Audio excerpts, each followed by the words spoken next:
24 घण्टा ताजा खबरको लागि हाम्रो च्यानललाई सब्स्क्राइब गर्नुहोला, नजिक रहेको बेल आइकन दबाई हामीसँग जोडिनुहोला।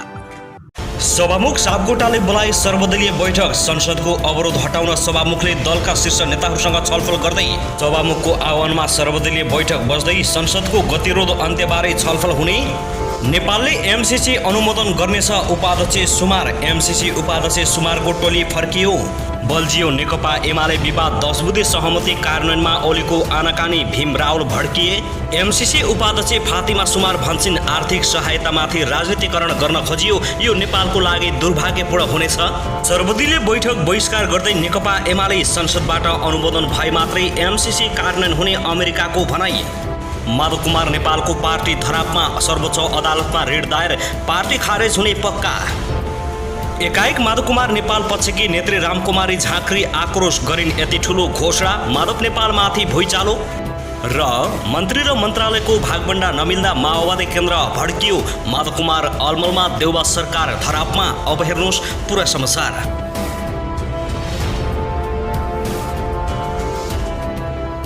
दर्शकबिन नमस्कार, तपाईहरूलाई हार्दिक स्वागत छ हाम्रो च्यानल त्रिशुली खबर टियुमा। यदि हाम्रो च्यानललाई अहिलेसम्म सब्स्क्राइब गर्नुभएको छैन भने सब्स्क्राइब गरी नजिक रहेको बेल आइकन दबाई हामीसँग जोडिनुहोला। दर्शकबिन सदा चाहिँ आज पनि हामी तपाईहरुमाझ निकै महत्त्वपूर्ण खबरका साथ उपस्थित भइसकेका छौं। यो भिडियोलाई अन्तिमसम्म हेरी हामीले साथ दिनुहोला। दर्शकबिन हाम्रो मेहनतको लागि एउटा सानो लाइक गर्न भने नभुल्नुहोला। दर्शकबिन अब लागौं पहिलो खबरतर्फ। संसदको गतिरोध अन्त्यका लागि सभामुख अग्निप्रसाद सापकोटाको आह्वानमा आज सोमबार संसद प्रतिनिधित्व गर्ने दलहरूको बैठक बस्ने भएको छ। दिउँसो 2:30 बजेका लागि सभामुखले बोलाएको बैठक संसद भवनको लोस्य हलमा बस्ने भएको हो। प्रमुख विपक्षी दल नेकपा एमाले लगातार संसद अवरोध गरेपछि सभामुख अग्निप्रसाद सापकोटाले संसदमा भएका प्रमुख दलका शीर्ष नेताहरूलाई छलफलका लागि बोलाएका छन्। सभामुख सापकोटाका प्रेस सल्लाहकार श्रीधर नेउपानेका अनुसार प्रधानमन्त्री एवं नेपाली कांग्रेसका संसदीय दलका नेता शेरबहादुर देउबा, विपक्षी दलका नेता केपी शर्मा ओली, माओवादी केन्द्रका संसदीय दलका नेता पुष्पकमल दाहाल प्रचण्ड, नेता एकीकृत समाजवादीका संसदीय दलका नेता माधव कुमार नेपाल, जसपा संसदीय दलका नेता उपेन्द्र यादव, लोसपाका नेता महन्त ठाकुर, जनमोर्चाकी दुर्गा पौडेल, नेमकिपाका प्रेम सुवाल र राप्रपाका राजेन्द्र सिन्देललाई आमन्त्रण गरिएको छ। आफूले गरेको 14 सांसदको कारबाहीलाई सभामुखले सदर नगरेको विरोधमा नेकपा एमाले लगातार संसदमा अवरोध गर्दै आइरहेको छ। सभामुख सापकोटाले आइतबार कानुन न्याय तथा संसदीय मामिला मन्त्री र नेकपा एमालेका सांसदहरूसँग छलफल गरेका छन्। छलफलका क्रममा एमाले सभामुखबाट विश्वासको वातावरण नबनाएसम्म संसद अवरोध कायम राख्ने अडान लिएको थियो। त्यसपछि सापकोटाले नै बैठक बोलाएका हुन्। एमाले 23 भदौ यता प्रतिनिधि सभाका बैठकमा अवरोध गर्दै आएको छ। एमाले अवरोधकै बीच चालु आर्थिक वर्ष 2078-79 को संशोधित बजेट समेत पेश भएको छ। एमालेको अवरोधका कारण संसदको अर्को बैठक भदौ 29 गते बस्ने गरी स्थगित गरिएको छ।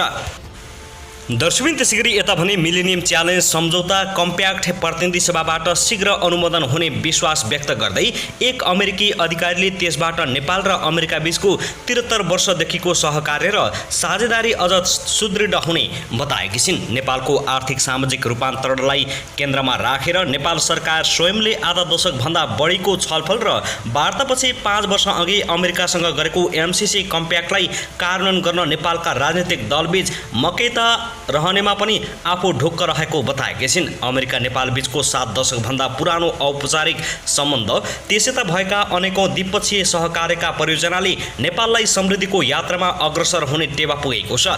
एमसीसी अनुमोदन नभए हाम्रो सुमधुर सम्बन्धमा कुनै असर पर्ने छैन। नेपालको 4 दिने भ्रमण पूरा गरी स्वदेश फर्किनु अघि हिजो अपराह्न पत्रकार सम्मेलन गरेर मिलेनियम च्यालेन्ज कर्पोरेसन एमसीसी की उपाध्यक्ष फातिमा सुमारले भनेकी छिन्।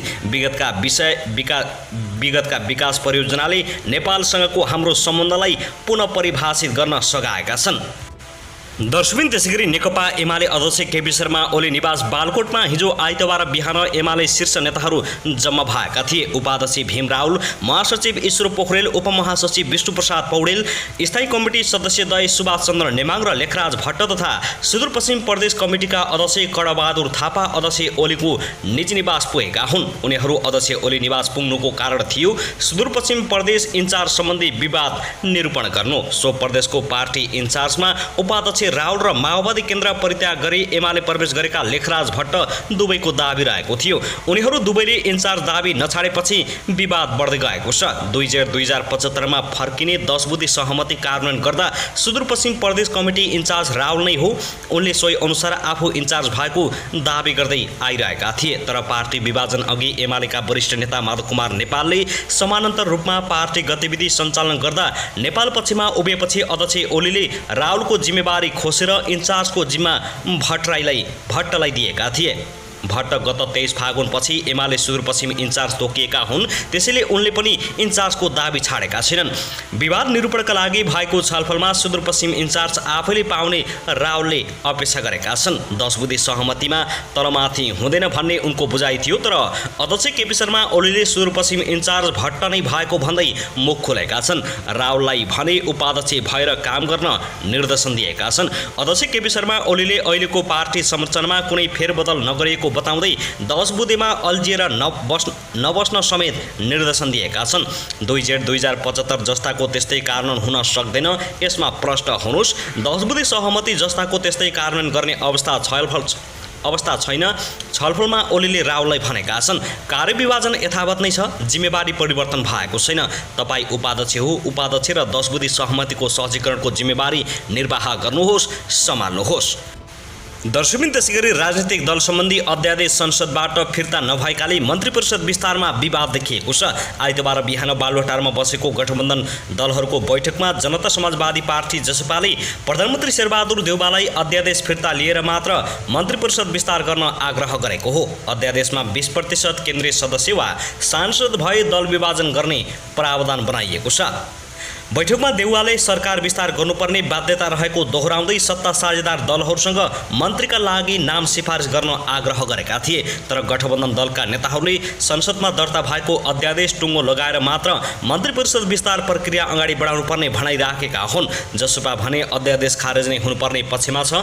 अध्यादेश खारेज नगरिकन अघि बढ्न गाह्रो छ, त्यसैले यसको टुङ्गो लगाएर मात्र सरकार विस्तार गरौँ भन्ने हाम्रो भनाइरह्यो। जनता समाजवादी पार्टी जसपाका अध्यक्ष उपेन्द्र यादवले भनेका छन्। त्यसमाथि अहिलेसम्म मन्त्रालयको भागबण्डा पनि टुङ्गो लागेको छैन, विवाद नै चलिरहेको छ।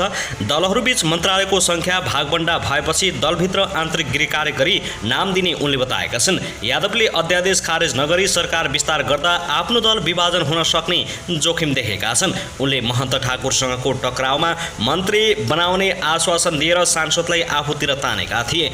दलहरूबीच मन्त्रालयको भागबण्डा भइ नसकेको भए पनि जसपाले बढीमा 6 वटा मन्त्रालय पाउने सम्भावना छ। पार्टीका प्रतिनिधि सभा 19 र राष्ट्रिय सभामा 2 गरी 21 सांसद छन्। स्रोतका अनुसार यादव आफ्नै नेतृत्वमा सरकारमा जान खोजिरहेका छन्। यस्तो अवस्थामा यादवलाई छोडेर बढीमा 4-5 जना मात्र मन्त्री हुन सक्छन्, सत्ता साझेदार दलका एक नेताले भनेका छन्। मन्त्री हुन नसकेका सांसदहरूले दल विभाजन गर्न सक्ने डर उनमा देखिएको छ। राजनीतिक दल सम्बन्धी अध्यादेशमा कुनै दल विभाजनका लागि सङ्घीय संसद वा केन्द्रीय समितिमा 20% सङ्ख्या भए पुग्छ। अहिलेको अवस्थामा जसपा विभाजनका लागि 5 सांसद भए पुग्ने देखिएको छ।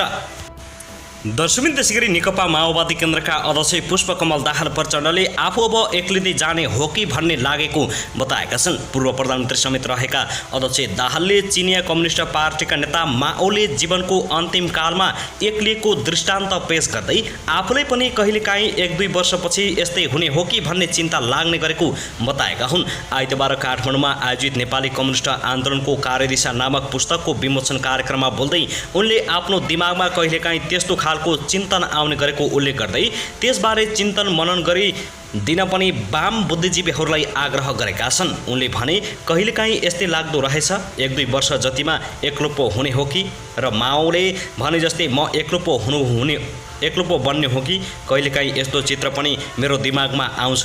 तपाईहरू यो पनि चिन्तन मनन गरिदिनु होला। नेपाली कम्युनिस्ट आन्दोलनको कार्यदिशाका सन्दर्भमा यो रोग के हो? पुस्तकका टिप्पणीकारहरूले प्रचण्डको नाम आउँछ कि भनेर किन डराउनु भयो? यो व्यक्तिगत कुरा हो र व्यक्तिगत प्रशंसा खोजेको कुरा हो र यो? अध्यक्ष दाहालले केपी शर्मा ओलीप्रति सङ्केत गर्दै पुस्तकमा नहुनुपर्ने मान्छेको सन्दर्भमा धेरै लेखिएको भन्दै असन्तुष्टि पनि व्यक्त गरेका छन्।